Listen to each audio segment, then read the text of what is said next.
Each culture has its own unique customs and interpretation about the ultimate greeting. However, most cultures would agree that the handshake is an important ritual and the most universal greeting in a professional setting. So in this lecture, we're going to talk about the final step to a great personal introduction, the handshake. A handshake is appropriate when greeting somebody, when finalizing negotiation, or when parting company. So because of this, it's really important to understand how to shake hands properly and also the etiquette that surrounds a good handshake during business interaction.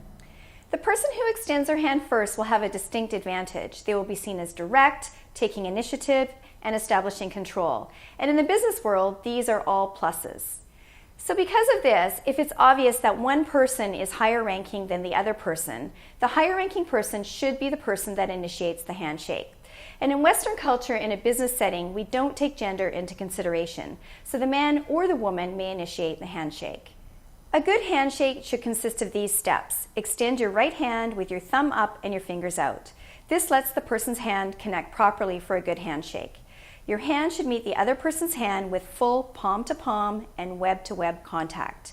Hands should be vertically parallel. Shoulders should be square to each other and at a shoulder-to-shoulder stance. Lean into the handshake by moving your right foot slightly forward and bending your knees slightly.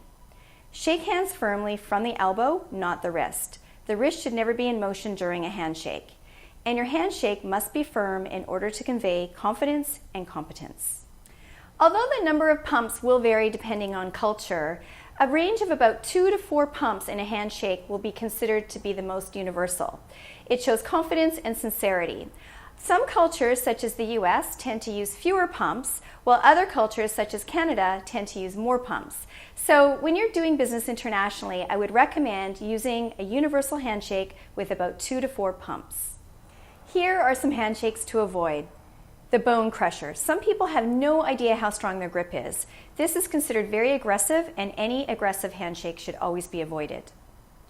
The limp handshake. Sometimes we call this the dead fish. It gives a non-confident, wishy-washy impression and can leave a very weak impression. Another one to avoid is the fingertip squeeze. The fingertip squeeze is when you softly grasp the other person's fingertips only. This can be caused by cultural differences, a mistake, or lack of understanding on how to shake hands properly. It's not unusual for some Asian cultures to shake hands with fingertips. This is not unusual, so be aware of it. Or you may have been in a situation where you tried to shake hands with somebody but accidentally grabbed their fingertips only. This can happen when your thumb is curled rather than held straight up. In Western society, we prefer a web-to-web hand contact, and in Western society, the fingertip clasp may be perceived as lack of confidence. And as women, we are sometimes accused of having handshakes that are too soft. So as women, we really need to be especially cautious when shaking hands to ensure that we don't offer a soft, limp-wristed, or fingertip-only handshake. The power grip. The power grip is when someone grips with their hand on top, and in body language, this indicates that the person perceives himself or herself as more important. A palm-down handshake conveys that you're trying to get the upper hand or you feel that you are more superior. A handshake should never be treated as an opportunity for you to show how aggressive or how powerful you are. Business handshakes should remain formal unless you've developed a social relationship with the person you're greeting. These next handshakes are more acceptable for social situations with friends and family. The two-handed clasp is when you cup both of your hands around another person's hand. A two-handed handshake is generally not appropriate for the workplace. And the reason for this is because it applies a certain degree of intimacy or emotion that would generally be reserved for personal situations. It may be considered too friendly or comforting in a business setting, and also in a business environment, it may be considered to be condescending as well. I would definitely reserve this handshake for friends and relatives. The elbow squeeze. We see this more often with men than we do with women or in mixed genders. However, this again is a form of handshake that's a little too friendly in a business setting.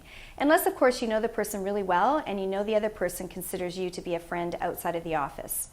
In a business setting, it can also be considered invasive and in some situations may be interpreted as sexual harassment.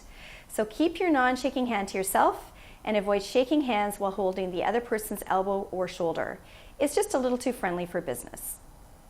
Sometimes you may be in a situation where you're unable to shake hands with somebody. It could be because perhaps you have a bad cold or perhaps you are holding something and are unable to put it down, or maybe your hands are dirty at that particular moment. Whatever it is, it's really important to acknowledge the person, greet the person, and then apologize to them for not being able to shake hands. So an example of that might be if I was to say, "Oh, I'm so pleased to meet you. Unfortunately, I'm not able to shake hands with you right now. I was just eating some hors d'oeuvres and my hands are a little greasy. I was just on my way to the washroom to wash them." If you're seated when somebody comes to greet you, always make sure you stand to greet that person and shake hands. And if you do stand, make sure that you don't just reach across the table to shake hands with them. Always make sure that if it's at all possible, you move around to their side of the table and greet them on that side. It's a good sign of respect.